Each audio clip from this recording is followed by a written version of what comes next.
लोगोफोर दिनैनि भिडिअआ मजानिख्रुइबो अयथासार मजा बरियानिख्रुइबो तामाम बरिया माने सुपार से उपार होने वाला है। तो गाइस नोंथांनि खोमा फारनायखौ मोजाङै खोनासंनानै गल'ल' नायलांदो। मोद्ला जों मानो फैदोंमोनलाय? तात सामथाय थिखंखाय मेम्स रिभिउ खालामनो। आच्छा दे होमबालाय आसोलफोर लागायना होदो। दे साखो मोद्ला खेवफुरदो।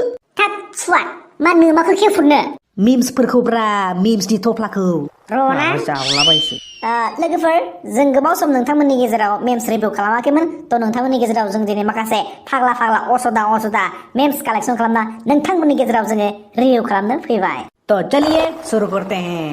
गिबि मिम्सआव दङ सना आं जुदि सिम बख'ग्रा सोग्रा पिनखौनो एसेबां जोथोनाव लाखिनो हादोंब्ला दिनैसिम अब्ला साननानै नायदो आं नोंखौ बेसे जोथोनै लाखिगोन गावनि गार्लफ्रेन्डआ जेसेबांखि समायनायानो जाया मानो। आच्छा खाथिजों समायना सिख्लाफोर थांबा नायखागोनानो बेनो जाबाय सेंग्राफोरनि एक्सट्रा गुन।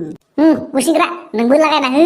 फुंनिफ्रायनो सानगासिनो आं मा गोरजिया थाहैनाय हौवानि हिनजावा जुदि गुबुन हौवाजों खारलाङोब्ला अब्ला बे मा जागोन देलाय हौवाया आद्रेनो बेहाबो हिनजाव गोदान लाबोब्रा मालाय। थात फाग्ला बे गोरजिया थाहैखानायालाय बोरै मालाय न'आव हिनजाव गोदान लाबोनो। हेलो गाइस आईपीएलनि थाखाय इन्डियानि मोस्ट ट्रास्टेड प्लेटफर्म आं नोंथांमोननि सेराव लानानै फैदों। बेखौ रिप्रेजेन्टेट खालामदों सानी लियन आरो क्विन्टन डे कुकफोरमोन बायदियानो रेडि जा आल्टिमेट गेमिं एक्सपिरियेन्स लानो।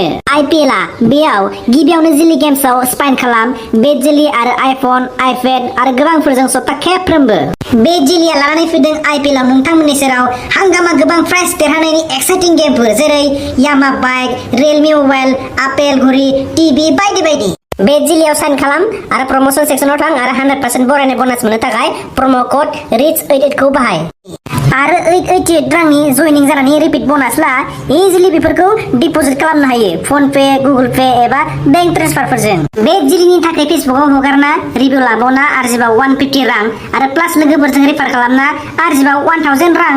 तो रेजिस्टार खालामहैथां लिंकखौ कमेन्टआव होखादों आरो क्लेम खालाम नोंथांनि 888 रांनि बोनास बे जिलि एप्सआव डाउनलड खालामहैथां। निउ ब्रेन्ड मोनगोन साननानैसो सिंगेल थाबाय थादोंमोन आं दा मिथिबायदि मालायनि सेकेन्ड हेन्डखौसो नेना थानाय जागासिनो। खोनासं फिसा नोंनाव सिंगेल ग्रह नांना दं नोंनि फन नाम्बारखौ मेसेन्जाराव हरना दोन आं ग्रहखौ दानना होगोन। बरिया इन्डिपेन्डेन्स डे खौ रिपाब्लिक होनग्राया गणेश फुजाखौ दुर्गा फुजा होनग्रा सिख्लाया सोरमोनलाय? बे सिख्लायाथ' हौवाजों उन्दुनांगौआ फुरा मालाबा बिहावजोंसो उन्दुफ्लांलायलांगोनलै बे। खोनासं सेंग्राफोर सिख्लाफोरा माब्लाबाबो ब्रेकआप खालामग्रोआ। खालामाब्रा सिख्लाफोरा माब्लाबाबो ब्रेकआप खालामग्रोआ जेब्लासिम थाखानाय बिएफनिख्रुइ साबसिन मोना। नै सेंग्राफोराबो बिदिनो आरो एभ्रि गें हेज दैट वान फ्रेन्ड माने सेंग्राफोरनि ग्रुपआव ओरैबायदि सासे लोगो थायो जाय लोगोफोरजों बेरायनो थाङो ओंखारनायनि सिगां गार्लफ्रेन्डनाव पारमिसन लाग्रोग्रा जेरै नों होनलाय हिनजावनाव पारमिसन लायागौ माने थांनो हाया नामा? सेंग्राफोर सिख्लाफोरा बिएफनि अनगा ए बिएफ थायो। ए बिएफ माने मा मिथिगौ नोंसोरो सामथाय? बुंलाय ए बिएफ माने ए आव एक्सिस्टेन्ट बि आव बय एफ आव फ्रेन्ड एक्सिस्टेन्ट बयफ्रेन्ड। गोदाव सोरावलै खाफालफोरा सोलायथों होनना मन्दिराव थांना इसोरनाव बोर बिहैदोंमोन आं ओमफ्राय खाफालालै बहा सोलायनो मन्दिरनि बाहेराव फैना नुफैबाय आंनि सेन्देलासो सोलायना दं। खम जारलालै गुसेंग्रा मा मोनला जुदि नोंनो हिनजाव नांसिगौबा जेबो खामानि दामाव उदां बेरायथिना थाबाय था। मानो? अब्लानो नोंनो हिनजाव होफैगोन खामानि मावथों बेरायथिंनाया बन्द जाथों होननानै। जायालै बिदि मावनानै जानो बाग्रा बादला सेंग्राफोरासो सानै साथाम गथ'नि बिमा हिनजाव बुरिखौ लानानै खारो। देलाय मांग्रि आखल गैयै हाबा हुखा रोङै सिख्लाफोरासो रां रुफा गोनां बिसि गथ' गथाय थाखानाय बोराय हौवाखौ जयो।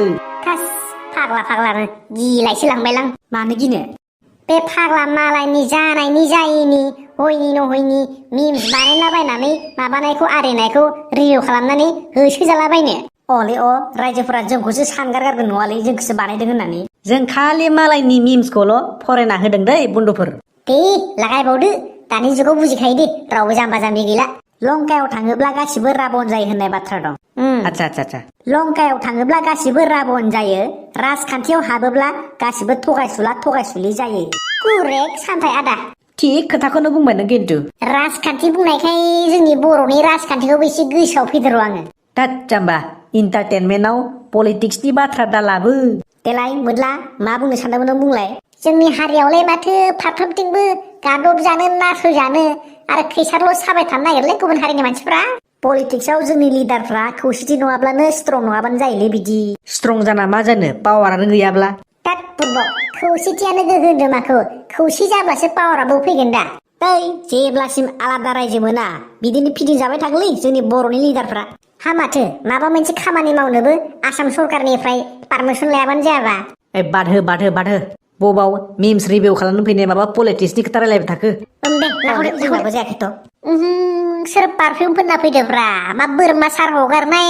पारफिउम लागायना फैदो दाद जाम्बा पारफिउम बुङा बडि स्प्रे बुङो बडि स्प्रे दाद जाम्बा बोरै सेनसो बुङो सेन खोनानो मोनदोंदि कर'ना भेक्सिन लानायनिफ्रायनो गोसो थोलायनायफोरनि गेजेराव ब्रेकआप जानायाबो बारा जादोंनो माथो बरिया नंगौ नंदांलै बिफाया गस्ला जिलाय लाङो फिसाजोखौ फरायहोनो रां खामायनानै ओमफ्राय फिसाजोआ फेसबुक इन्सटाग्रामाव फल'वार्स बारायो गस्ला खुनानै वाव क्या बात खान्थाल जाब्ला आथा नाङो खान्थाल जाब्ला आथा नाङो नाम्बार बिब्ला होयि सिख्लाफ्रा पस्तायनाङो ओरैबायदि असभ्य सेंग्राफोर दंना माबायदि कलेजाव गोदान सिख्लाफोर एडमिसन लाग्राफोरखौ जंग्रा बेथ' थाखागोनानो जेरैबायदि गस्लाफोरखौ बायना लाबोनायनि सिगां दखानाव गानना नायखायो थिग बेबादिनो दानि जुगाव हाबा लानायनि सिगां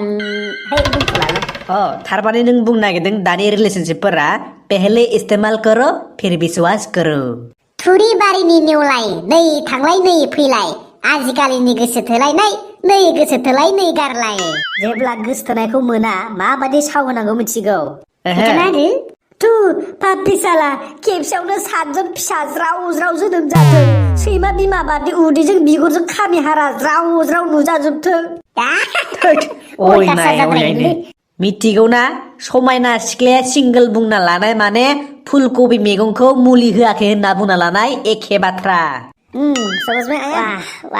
वाट ए लजिक साला माब्ला 3 गथ'नि बिमा जाखोब्रा आंनि एक्सालाय गोदो आंजों जेब्ला प्यार महब्बतनि खोथा सावरायोमोन बै समाव सासेल' खुदिया खाङो होनना खोथा बुङोमोन दा मेगनजों नुमारबाय सिख्लाफोरनि बुंनाय राव गोसो फोथायग्रो इसोराबो हमनो हायानो आंहाथ' कनफिउसन जालायलांबाय साला बै हाबा जानाय हौवाफ्रा जोबोर गियो नामाब्रा सानफ्रोमबो हिनजावजों उन्दुयो बेयो बड'लेण्डसो ब्र बेवहाय हाबा जाखांनायखौबो लाना खारनो हायो आंखालानो गैया जिउआनो माबा सुकुर आलि बादिसो जालांबाय गासिबो सिनायो खिन्थु रावबो गुरुत्व होआ सारा मुलुग संसारखौ ब्लार खालामना जायखौ नों फकासाव लाखिगोन बै मानसियानो नोंखौ सानसे माब्लाबा क्रप खालामना काट खालामगोन एयार हस्टेस ट्रेन हस्टेस खारनो हाथारालै आङो मेंसोयो नङाब्लाथ' नोंखौ मालाबानो लाना खारसिगौमोन आङो सोरबा नोंखौ हाइड खालामना वाट्सएप स्टेटास होदोंब्ला नों सानखादोदि बिसोरनिख्रुइ नोंनि आखला साबसिन होननानै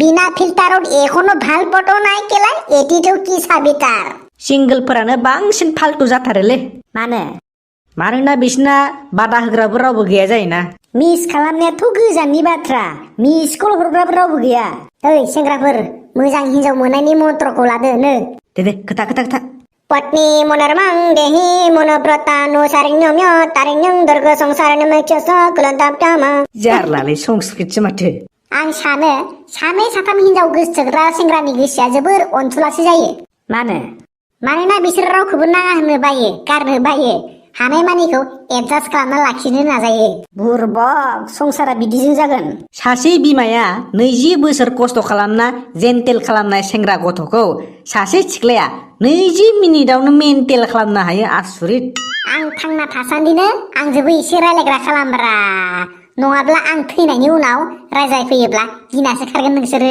नंमारगौ पटायनो हानायाबो मोनसे टेलेन्टसो जाय टेलेन्टआ आंनाव गैया उन्दै बैसोआवनो हाबा जागोन साला फिसाजोफोरजों जोंफोरासो आयं होनजालाबायगोन साला बिमाखौसो नानि होनो ना फिसाजोखौ नानि होनो होनलाय सोरबाफोर फसायबायगोन होनना सानना फट'फोरखौ इडिट खालामलाबायना फेसबुकाव पस्ट होबाबो माथो रावबो फसायथारालाय सानना ला दाबादियाव सोरबा सिंगोल होनना बुङोब्ला सिख्लाफ्रा बियो सोरनिबा सेकेन्ड हेन्डखा नङाब्ला बिहा महर मोखां गैखाया। होद सामथाय जाथ'बाय खोमालै खिनो ओंखारदों मालाबा आवरायफैलायगोन। जाथ'सिगोन होनबा ना? मिमार्स बुन्दुफोर बिदिनो मोजां मोजां मिम्स बानायनानै जोंखौ टेग खालामबाय था। जों बिदिनो रिभिउ खालामना होबाय थागोन आरो फैसा लाबाय थागोन होनोमोन। होद जाम्बा बिदि बुंना लायो। आइम गेट आउटलै खिनो ओंखारबाय।